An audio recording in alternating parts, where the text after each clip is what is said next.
go ahead and keep them just at the front of the row, and you can pass them back a little later on in the class.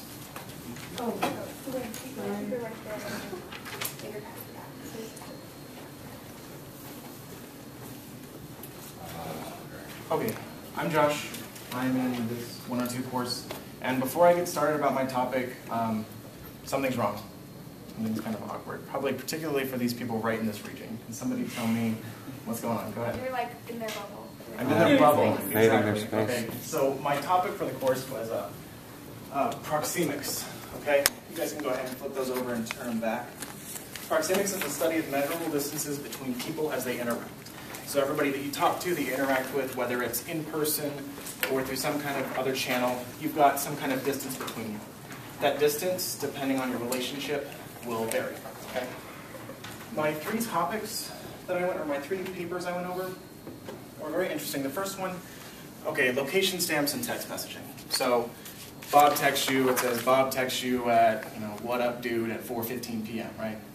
Well, this study was done in Germany, and there's a lot of very small towns that are very close together. If you think of California, you're on a road for 15 minutes and you've gone through 4 or 5 towns.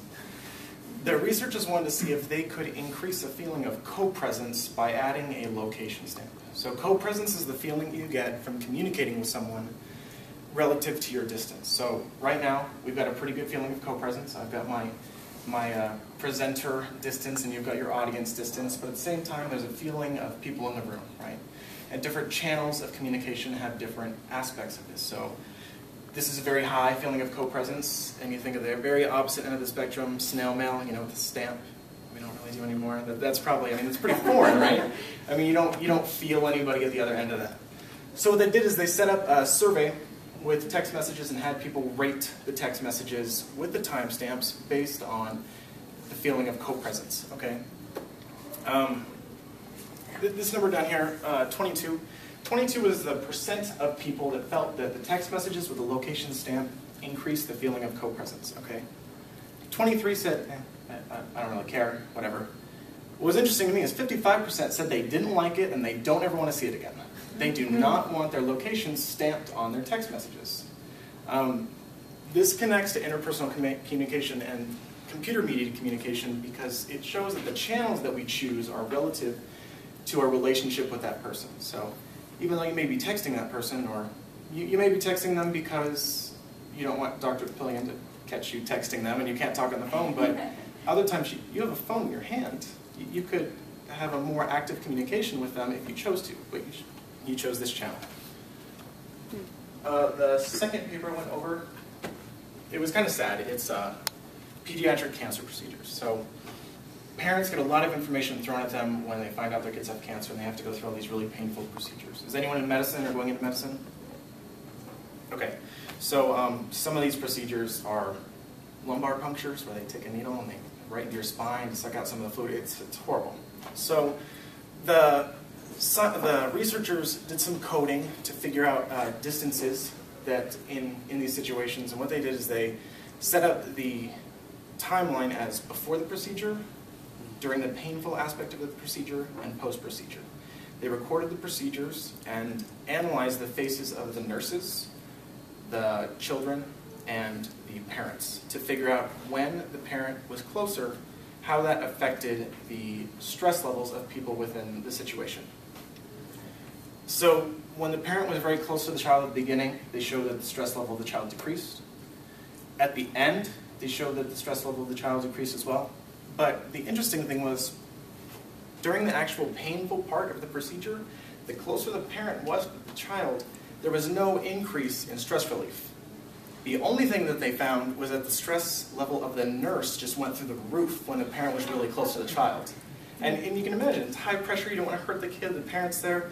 So it kind of gives us another layer to think of this about how our distance, even though we think of intimacy as closeness, sometimes it's better to, back off just a little bit. Sometimes it's better to have that space.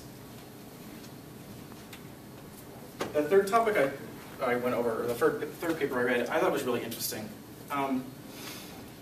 Okay, so you've seen these new glasses that people wear, and it projects the movie right in your eyes or something. It's like this virtual reality. We've been trying to get this for a long time.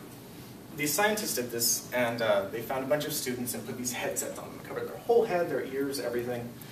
And they said, okay, we're going to have you look at this scene that we've produced with computer graphics. Okay, so you're going to be on a park bench, or on a bus bench, on the side of a road, a busy avenue. There's going to be cars and people, and we just want you to observe the area and, you know, just pay attention because we're going to ask you questions afterward. Really interested me that as you're sitting at this virtual bus stop looking at computerized people coming at you in cars, there's a blind man across the street, and he's walking with a cane. And he takes a step too far in the street, and a car knocks the cane out of his hand, and he falls to the ground and starts yelling and calling for help. Okay?